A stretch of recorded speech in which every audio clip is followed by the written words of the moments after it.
The Cowboys also, similar to the Eagles, haven't figured out how to stop the run either. And now they're facing Delvin Cook, who is having himself a season. Do you think the Cowboys, Tank, on the road can cover 1.5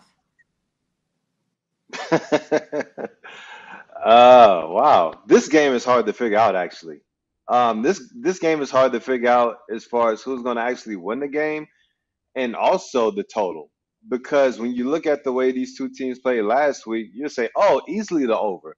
But then a lot of times I've been in locker rooms, I've been in meeting rooms after you let a team Mm-hmm. score a lot of points on you, and then the coaches are just drilling it in your head, practice after practice about the mistakes you made. A lot of times those defenses tighten up. And so when you have Mm-hmm. both defenses that gave up a lot of points, maybe this game could trend towards the under, even though my natural reaction is just be like over easy because when you look at it, Dak had 265 pass yards, 3 tubs. Cousins had 357 passing yards to tub. The running backs both had really big games.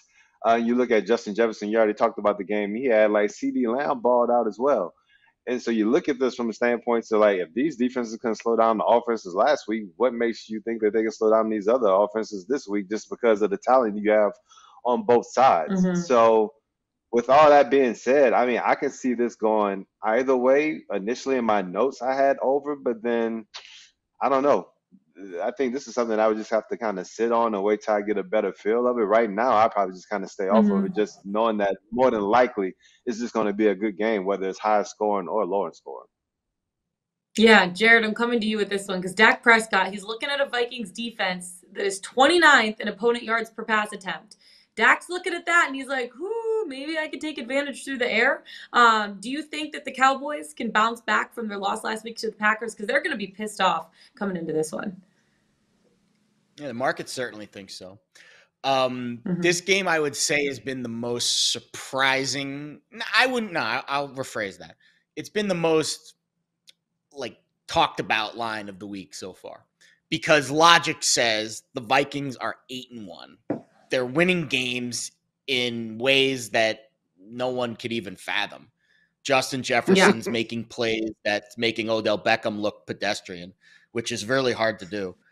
And yet, the Cowboys, off of an not I wouldn't say embarrassing, but very disappointing loss, where you're up 2 scores in the fourth Mm-hmm. quarter against a team that can't throw the Frustrating. ball down the field, Hold and on, you've is got it the not number one embarrassing pass though? rush in the league. A I little mean, we've bit, seen what the sure. Green Bay offense was doing, and we saw what the Lions defense did to the Green Bay offense, and then you let Aaron Yes. Rodgers, Christian Yeah. Watson, who couldn't even pinch a ball like all these weeks lead up into this game, and then all of a sudden this dude turns into the next coming of Devontae Adams, where he's actually Steph Currying Literally. you in the end zone. Like, come on, dog! Like for real, for real.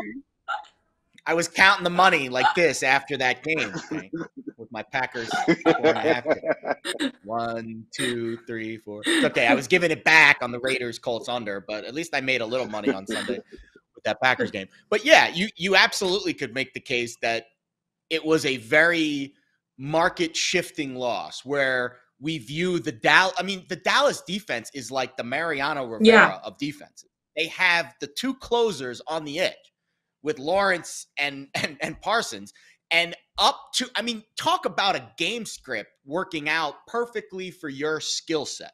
You're up 2 scores in the second half with a Packers banged up offense that can't push the ball down the field, and you've got Mariano Rivera A and B on the edge to get after a 37-year-old quarterback that's basically treating the ball like a hot potato, one of the shortest air yards and time to throw of any quarterback in the league this year. I mean, the script was literally perfect, and it still slipped through their fingers. My point being, you would have expected the market to respond in kind and to flip this line accordingly. But that's not what we're seeing. In fact, I saw it tick up towards Dallas today. So if you believe in this Minnesota story, it kind of reminds me of TCU Texas last week or Georgia Tennessee 2 weeks ago. If you believe in this Viking story, you're running to the window right now to bet them as an underdog at home against that Cowboys team that I just explained Yeah. had, one of their more embarrassing losses of the season. But for some reason, the market thinks Dallas is better. And blind faith, call it idiocy, whatever, I believe in the market. And I also think the over, too, is very much in play here. Dallas is going to come out with their hair on fire on offense. Mm-hmm. And I could see them really being aggressive, pushing the ball down the field. And the running game's been fantastic. Tony Pollard's #1 rush yards over expected this year. I mean, give me more of him because Dallas can run the ball and it sets up the pass. And as long as Dak Prescott doesn't throw, boneheaded picks in the red zone, I think Dallas can score a ton of points in this game.